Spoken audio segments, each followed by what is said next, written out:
यदि आप सीटेट की तैयारी कर रहे हैं तो यह वीडियो देखना आपके लिए बहुत ही ज़रूरी है।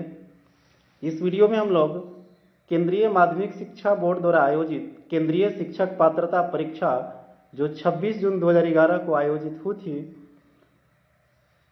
उसका भाग 3 यानी भाषा 1 हिंदी यानी भाग 3 में क्वेश्चन पेपर के भाग 3 में हम लोग देखेंगे भाषा 1 हिंदी पेपर को, जो प्रश्न संख्या 91 से 120 तक होती है। तो चलते हैं, देखते हैं हम लोग। ये पेपर 2 6 to 8 के लिए है, जिसमें भाग 3 भाषा 1 हिंदी का हम लोग पेपर को डिस्कस करेंगे। जैसा कि आप लोग निर्देश में देख रहे हैं स्क्रीन पे, प्रश्न संख्या 91 से 96 तक नीचे दी गई कविता की पंक्तियां ध्यानपूर्वक पढ़कर निम्नलिखित प्रश्नों में सबसे उचित विकल्प को चुनिए। यानी इस कविता को ध्यानपूर्वक पढ़ना है और इसी कविता से रिलेटेड क्वेश्चन नंबर 91 से 96 तक है और उन प्रश्नों का उत्तर देना है।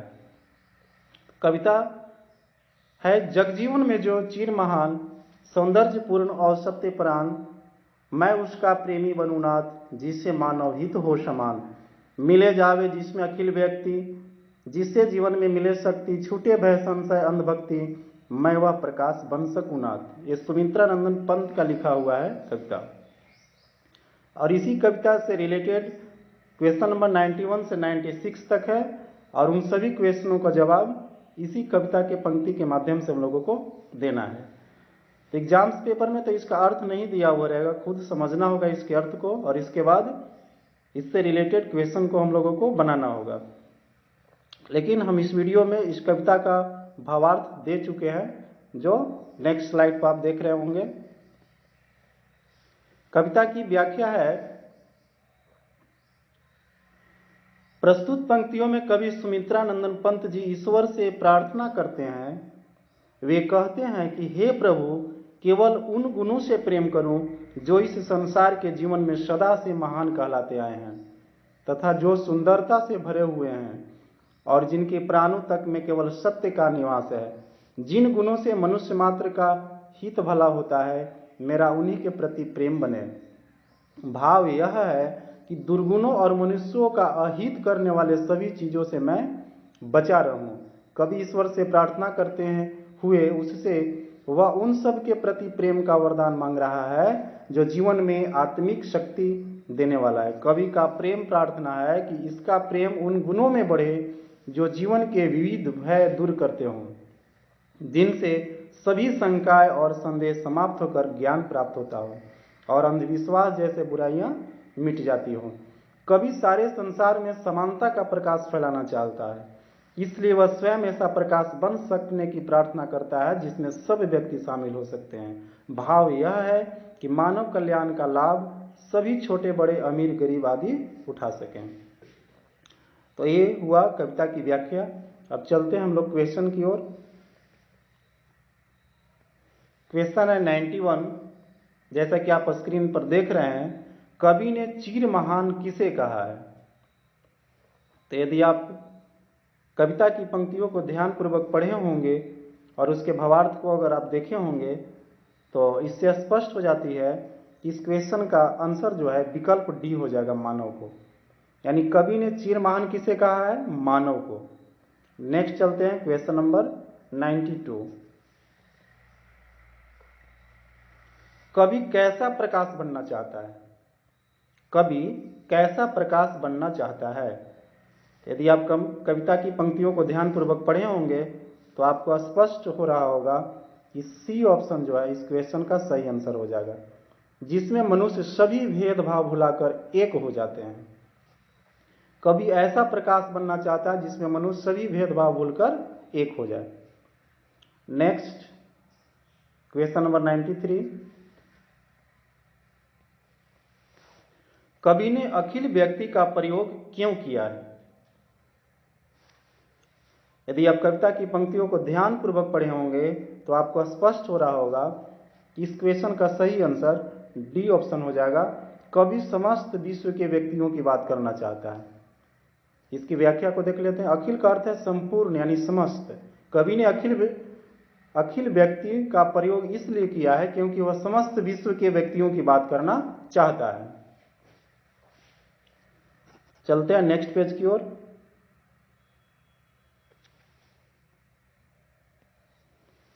नेक्स्ट क्वेश्चन है क्वेश्चन नंबर 94। कविता के किस अंश में तर्कहीन आस्था का उल्लेख हुआ है? यदि कविता की पंक्तियों को यदि आप ध्यान से पढ़े होंगे तो समझ में आ रहा होगा कि इस क्वेश्चन का डी ऑप्शन सही आंसर हो जाएगा। छूटे हुए भय, संशय, अंधभक्ति। व्याख्या को देख लेते हैं। सुमित्रा नंदन पंत द्वारा रचित उपरोक्त पंक्तियों में छूटे भय, संशय, अंधभक्ति अंश में तर्कहीन आस्था का उल्लेख किया गया है। Next question number 95। कवि ने कविता की पंक्तियों के अंत में विस्मयादि बोधक चिन्ह का प्रयोग क्यों किया है?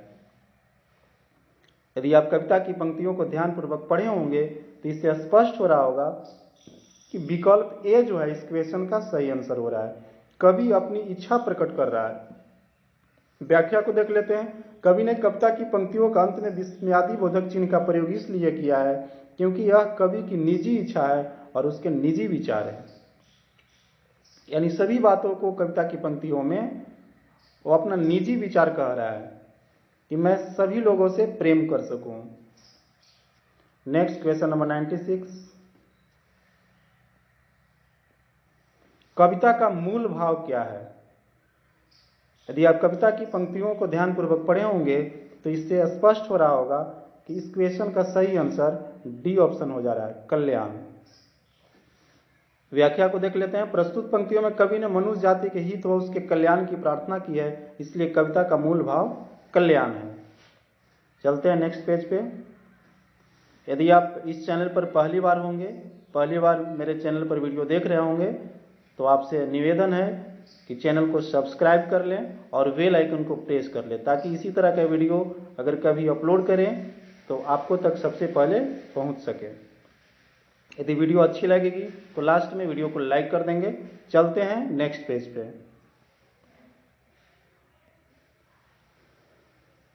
नेक्स्ट पेज पे है निर्देश दिया हुआ है, निर्देश को हम लोग पढ़ते हैं। प्रश्न संख्या 97 से 105 नीचे दिए गए गद्यांश को ध्यानपूर्वक पढ़कर निम्नलिखित प्रश्नों के उचित विकल्प को चुनिए। यानी इस गद्यांश को पढ़ना है और इस गद्यांश से ही रिलेटेड प्रश्न संख्या 97 से 105 तक प्रश्न है और उन सभी प्रश्नों का जवाब इसी गद्यांश के माध्यम से देना है। तो चलते हैं गद्यांश को देख लेते हैं। मैं जिस घर में रहती थी वहां मेरी आदत बहुत सवेरे उठने की थी। एक दिन उतने सवेरे एक छोटा बच्चा जो शायद 1.5 साल से कम का होगा मेरे कमरे में आया। मैंने सोचा कि वह शायद भूखा होगा और उससे पूछा कि वह कुछ खाना चाहता है। उसने उत्तर दिया कीड़े। मैंने आश्चर्य से कहा कीड़े। जब उसने देखा कि मेरी समझ में उसकी बात नहीं आ रही है तो मेरी सहायता के लिए उसने एक शब्द और जोड़ा अंडा। मैंने अपने मन में सोचा कि इतने सवेरे कुछ पीना चाहता है क्या, यह आखिर कहना क्या चाह रहा है। उसने फिर कहा नीना अंडे कीड़े। अब मुझे पूरी बात समझ में आ गई। एक दिन पहले उसकी बहन नीना कागज पर एक अंडे की शक्ल बनाकर उसमें रंग भर रही थी। इस बच्चे की इच्छा थी कि वह भी रंग भरे, पर नीना ने उसे गुस्से में आकर भगा दिया। उसने नीना का विरोध नहीं किया और बड़े धैर्य और लगन के साथ मौके का इंतजार करता रहा। और नेक्स्ट पेज पर भी कुछ है तो नेक्स्ट पेज पर ले लेते हैं। मैंने उसे क्रेयॉन का रंग दे दिया और उसका चेहरा खुशी से दमक उठा। उससे अंडे के आकार की रेखा नहीं खींची गई तो मैंने उसके लिए चित्र बना दिया। फिर उसने अपनी टेढ़ी मेढ़ी लकीरों से उसमें रंग भरना शुरू कर दिया। उसकी बहन सीधी रेखाओं में रंग भरती थी और उसने कीड़े की तरह लहरदार रेखाओं में रंग भरा। ये लिखा हुआ है मारिया मॉन्टेसरी का। और इस गद्यांश से रिलेटेड हम लोग क्वेश्चन 97 से 105 तक देखेंगे। तो चलते हैं नेक्स्ट पेज पे। क्वेश्चन नंबर 97 है बच्चे ने कीड़े के बाद अंडा, नीना, अंडे, कीड़े शब्दों का प्रयोग किया, क्यों की? यदि आप गद्यांश को ध्यानपूर्वक पढ़े होंगे और समझते हुए पढ़ रहे होंगे तो स्पष्ट हो रहा है कि ऑप्शन डी जो है इस क्वेश्चन का सही आंसर हो जाएगा। वह जान गया था कि लेखिका उसकी बात समझ नहीं पाई है, इसलिए वो अपनी बातों को नीना, अंडे, कीड़े शब्दों का प्रयोग किया। व्याख्या को देख लेते हैं। बच्चे ने कीड़े के बाद अंडा, नीना, अंडे, कीड़े शब्दों का प्रयोग इसलिए किया क्योंकि वह जान गया था कि लेखिका उसकी बात समझ नहीं पाई है। यानी सबसे पहले कीड़े कहा था तो नहीं समझ में आया था, इसके बाद फिर अंडा बोला, फिर नीना बोला। नेक्स्ट चलते हैं क्वेश्चन नंबर 98। अनुच्छेद से पता चलता है कि 1.5 साल के बच्चे, इसके बाद ऑप्शन दिया हुआ है, तो सभी ऑप्शन को आप ध्यानपूर्वक पढ़ें।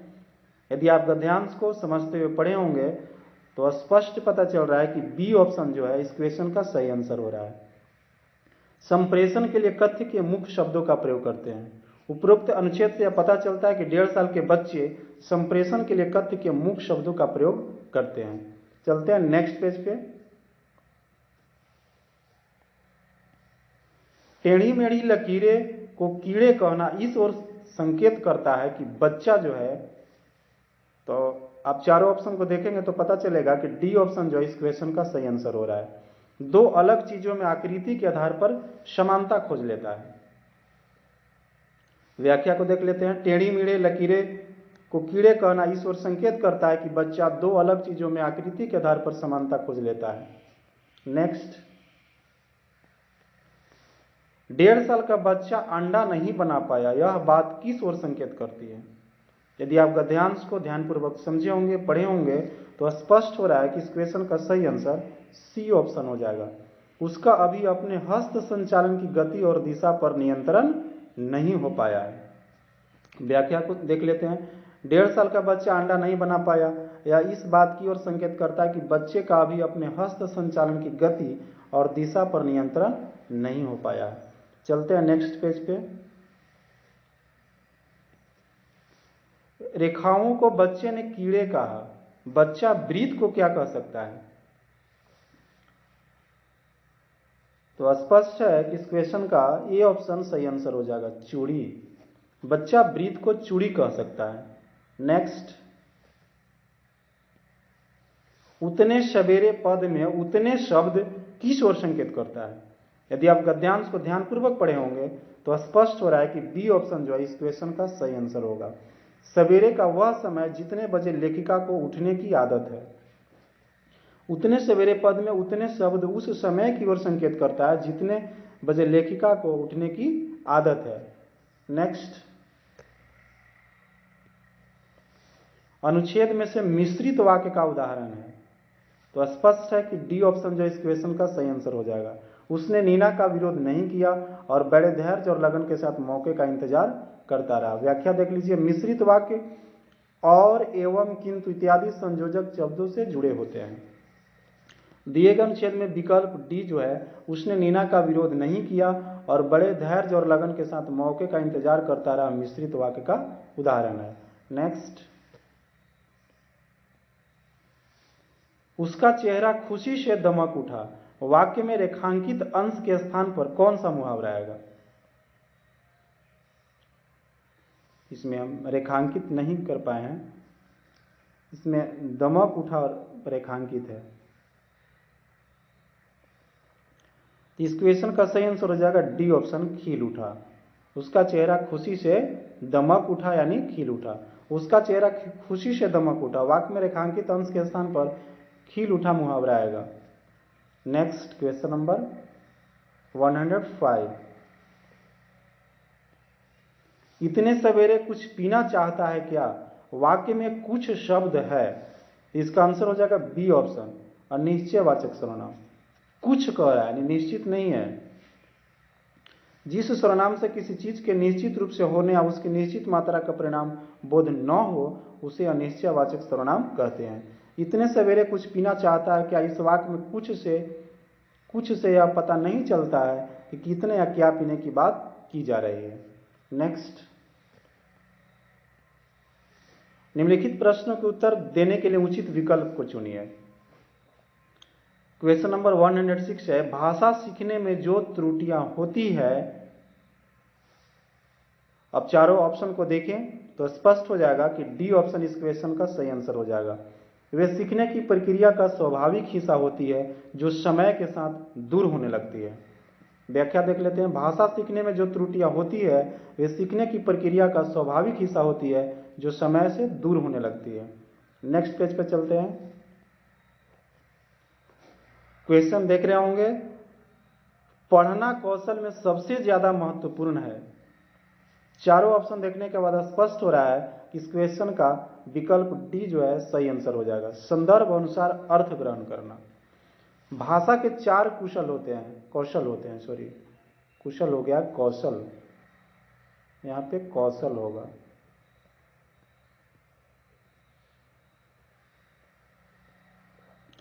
श्रवण कौशल यानी सुनना, पठन कौशल यानी पढ़ना, मौखिक अभिव्यक्ति कौशल यानी बोलना एवं लेखन कौशल यानी लिखना। प्रथम 2 कौशल ग्रहात्मक कौशल यानी श्रवण कौशल और पठन कौशल जो है ग्रहात्मक कौशल है एवं अंतिम 2 कौशल अभिव्यक्तात्मक कौशल है यानी बोलना और लिखना अभिव्यक्त करने का माध्यम है। सुनकर एवं पढ़कर अर्थ ग्रहण किया जाता है जबकि बोलना एवं लिखना अभिव्यक्ति में सहायक है। भाषा के चारों कौशल परस्पर अंतः संबंधित है। पढ़ना कौशल में संदर्भ अनुसार अर्थ ग्रहण करना सर्वाधिक महत्वपूर्ण है। चलते हैं नेक्स्ट पेज की ओर। निम्नलिखित प्रश्न को उत्तर देने के लिए उचित विकल्प को चुनिए। क्वेश्चन नंबर 108 है, सुलेखा ने पाठ को पढ़ते हुए जीवन को जिंदगी पढ़ा। यह इस ओर संकेत करता है कि, चारों ऑप्शन यदि आप देखते हैं ध्यान से तो पता चलेगा कि विकल्प डी जो है इस क्वेश्चन का सही आंसर हो जाएगा। वह अक्षर पहचान की बजाय अर्थ को समझते हुए पढ़ रही है। व्याख्या देख लेते हैं। कुछ बच्चे पाठ को पढ़ते समय शब्दों के अर्थ को समझते हुए पाठ पढ़ाते हैं और कई बार शब्द की जगह अर्थ का उच्चारण कर देते हैं। अतः ऐसे ही सुलेखा के साथ भी हुआ। यदि वह जीवन को जिंदगी पढ़ लेती है तो यह इस ओर संकेत करती है कि वह अक्षर पहचान की बजाय अर्थ को समझते हुए पढ़ रही है। नेक्स्ट,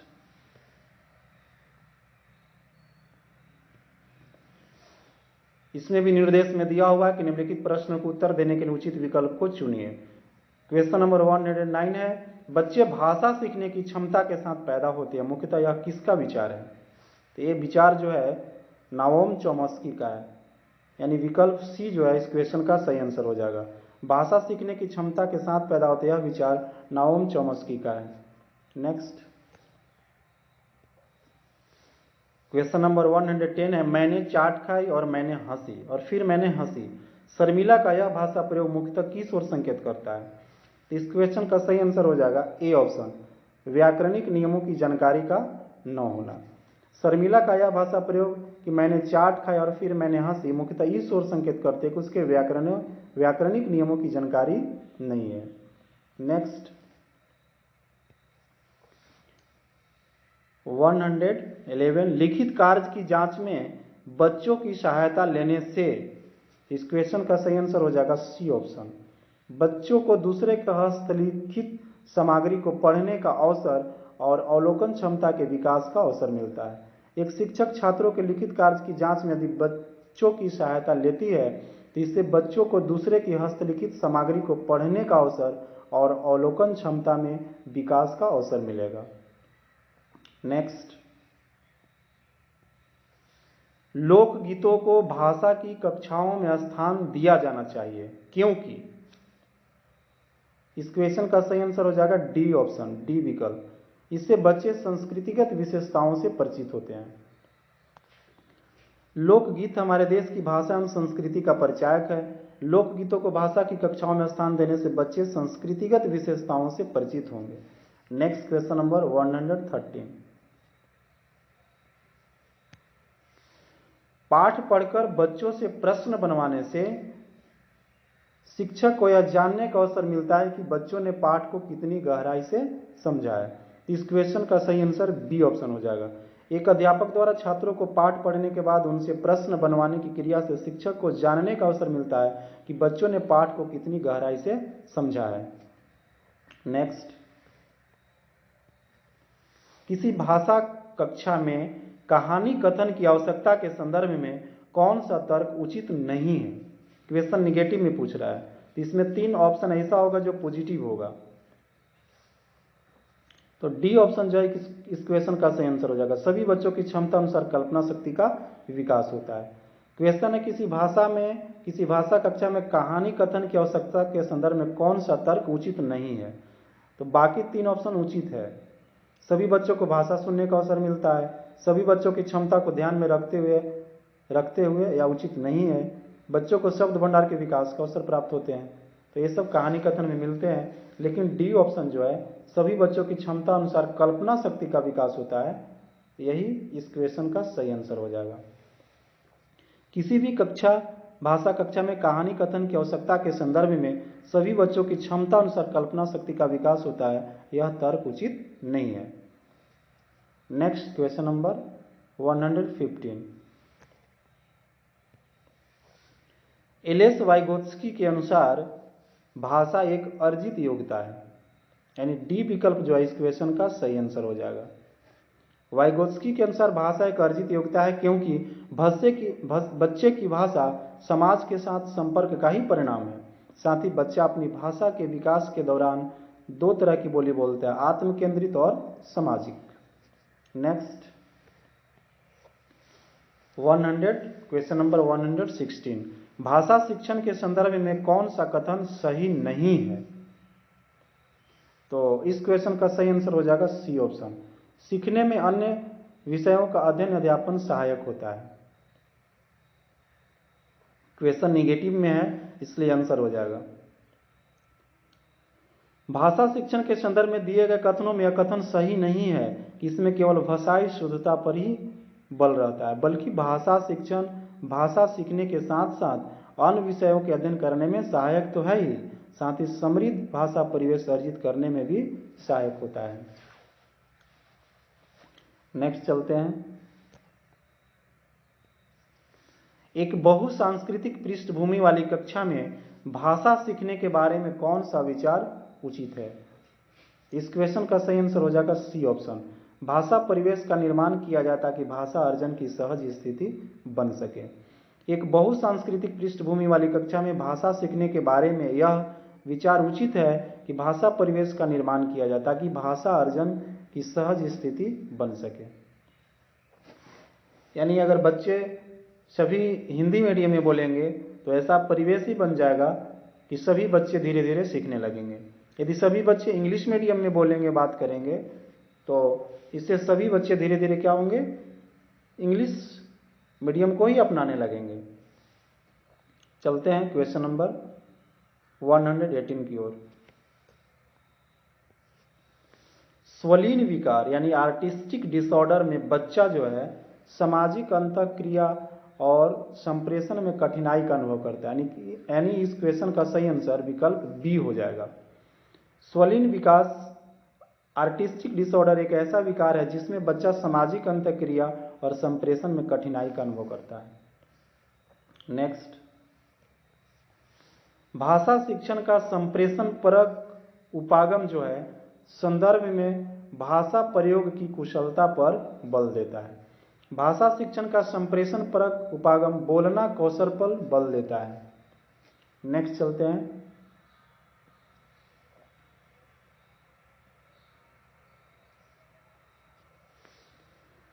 भाषा शिक्षण की कौन सी विधि मातृभाषा को मध्यस्थ बनाए बिना दूसरी भाषा को सीखने पर बल देती है, यानी प्रत्यक्ष विधि।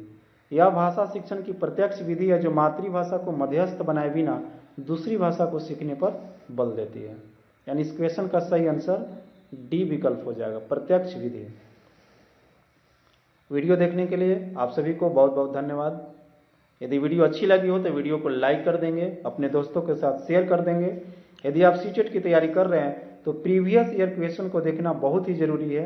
यदि और अन्य सभी विषयों को देखना चाहते हैं, बाल विकास एवं शिक्षा शास्त्र, मैथ का प्रश्न देखना चाह रहे हैं या भाषा टू इंग्लिश का देखना चाह रहे हैं, तो मेरे चैनल के प्लेलिस्ट में जाइए, वहाँ पर सभी विषयों का प्रीवियस ईयर क्वेश्चन सीटेट का मिल जाएगा, वहाँ जाइए और आप देख लें।